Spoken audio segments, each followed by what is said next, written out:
Hi and welcome. This is Jared, the founder here at LottoEdge. So today I want to answer a question we see a lot from lottery winners or lottery hopeful winners.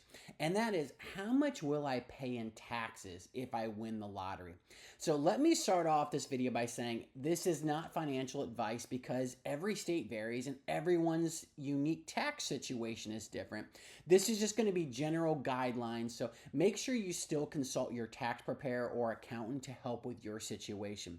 All right, let's go ahead and dive in here. And I want to start off by clearing up what we mean by tax withholdings and what are tax withholdings actually for. So if you win any amount in the lottery, you're supposed to report those winnings for income tax purposes. And so no one's actually tracking your small wins that you claim for $20, $100, but technically you're supposed to be paying taxes on those winnings as well and report those when it comes income tax time. So what tax withholdings are for is, state and federal tax authorities assume that you're going to be able to pay the taxes on those smaller amounts you won when you do report them on your taxes. But if you win bigger, not every player is going to be responsible enough to set aside money to pay those taxes on their winnings come tax time. And this is where withholdings come in. So basically, a state lottery will hold back estimated taxes due on your winnings and pass those along to the tax authorities for you. So that way, when tax time rolls around and you report, let's say, $100,000 in winnings on the lottery, you don't have to worry about having overspent your money because the government already has a good portion of your tax money set aside for the taxes you owe anyway. So it's basically a way to make sure that winners pay what they owe and they don't have to chase people down if they were to overspend their winnings and don't have the money available to pay their taxes.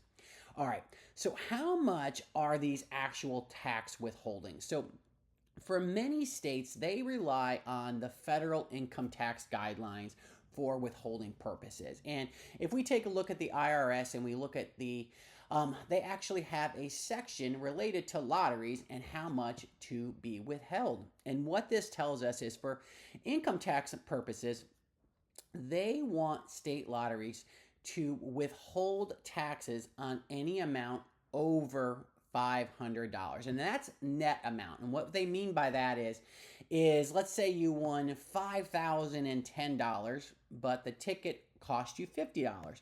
Well, if you subtract the cost of your ticket from your winnings, it falls less than the $5,000 threshold. So you're able to subtract off the cost of the ticket from your winnings. Now, that doesn't come in play a lot. So usually if you're going to hit the threshold, you're going to have those withholdings. But if you won right at $5,000, you may be able to get away without having those withholdings if you didn't want them, if the cost of the ticket, it has not been included there.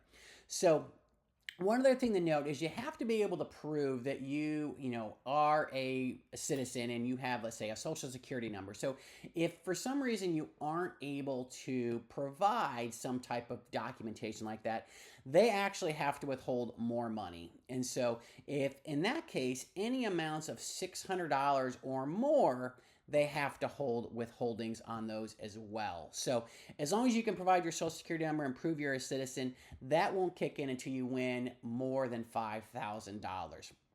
All right, now remember, even if you didn't meet the threshold to have these withholdings, you still have to pay taxes on your winnings. So states are still going to report to the federal, state, and local tax authorities any prizes that they have a record of. So typically, if you have to go to a lottery claim center and claim, $600 or more, they're going to report that to the tax authorities.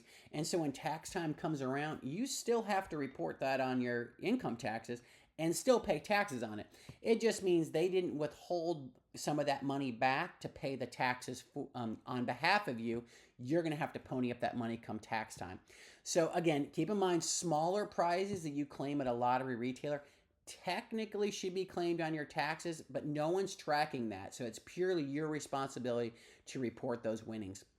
Okay, let me talk real quick here about the three major withholding categories that you may experience when you make a larger lottery claim. Now, the first one is what we just talked about, federal income taxes. So again, these are for amounts greater than $5,000. And what they're going to withhold is 24% of that amount is going to be withheld for federal income tax purposes. Second grouping will be state income taxes. Now, this will vary by state. So some states, like let's say Florida, doesn't have a state income tax. So nothing is going to be withheld from your money for state income tax purposes. But for a state like maybe Georgia, they're going to withhold an extra 5.75% for state income tax purposes. So again, this is going to vary by state, and it's going to be a lot less than the federal amount. But let me add a quick pro tip in here for you. You can save losing lottery tickets, and those will help offset your winnings and help reduce your tax bill. So you can, just set aside an old shoebox or a little box, and anytime you have a losing ticket, throw it in that box.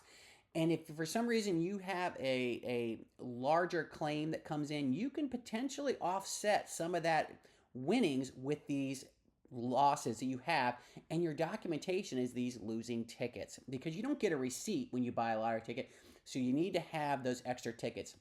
Now, if you don't use them at the end of the year, you can toss them and start over again next year, collecting those tickets each year. And if you have a big win, you can offset some of those winnings.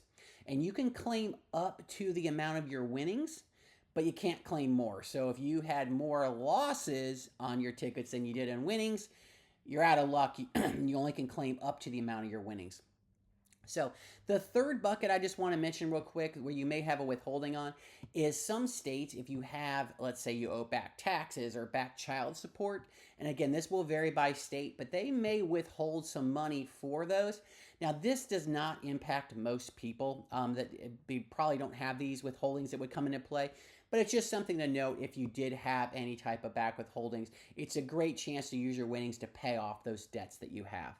All right, I'm going to pull all this information together and walk you through a couple examples so to kind of help you understand here. So let's just say we want $1,000. So, and the threshold in most states here, it's not going to trigger withholding. So from a federal income tax purposes, they say, nope, you didn't meet the withholding threshold. And most states are going to say the same thing. But remember that state lottery is going to report your $1,000 winnings to the federal and state tax authority. So when tax time rolls around, you're going to still need to claim it on your taxes and pay the applicable taxes at that time. So it's a good idea to set aside, 24% for federal taxes and some money for state taxes, because even though they didn't withhold it, you're going to still have to pay it later down the road. Now, let's take a second example here. Let's say you won $10,000. So you definitely are going to trigger withholdings here. And so again, the withholdings, it's just money they're setting aside so you don't come up short when tax time rolls around. And this is where we're going to see that 24% being taken out for federal tax withholding. So about $2,400 they're going to withhold and pass it along for federal taxes on your behalf. And the same thing may happen for state taxes, but again, that's going to vary by state. In Florida, again, if you had a $10,000 win, they're not going to withhold anything. But in a state like Georgia, we talked about before, where it's 5.75%, they would hold back an additional $575 to cover those taxes on your behalf. Now, of course, they're going to give you documentation of your winnings and how much money they withheld. And so you're going to need all that documentation come tax time. But again, they're just holding that money back so you don't come up short when tax time does roll around. All right, so lastly, let me add one more thing here. So remember, I mentioned before, save your losing tickets. And so bringing that into play here, if let's say we had $2,000 in our shoebox or our box of losing tickets over the course of the year. So when tax time rolls around and we claim our $10,000 winnings, we can say, hey, I have $2,000 in losses and I want to offset some of that of my winnings. So when tax time comes, you actually only will then claim a net of $8,000 in winnings. Your $10,000 you won, less your $2,000 in losses. And in this case, if you had money withheld from you on the $10,000, you may actually get a refund of some of that money for the taxes already withheld. But if you didn't have that shoebox of your losing tickets, you'd have no way to prove that you had the $2,000 in losing tickets, and you'd be paying taxes on the full $10,000 of winnings. All right, I know this was a lot of detailed information when it comes to taxes and stuff, but again, check with your tax preparer. This is just a good guideline of how much will be withheld if you won. If you have some general questions, drop us a line. We're happy to help. Thanks for tuning in.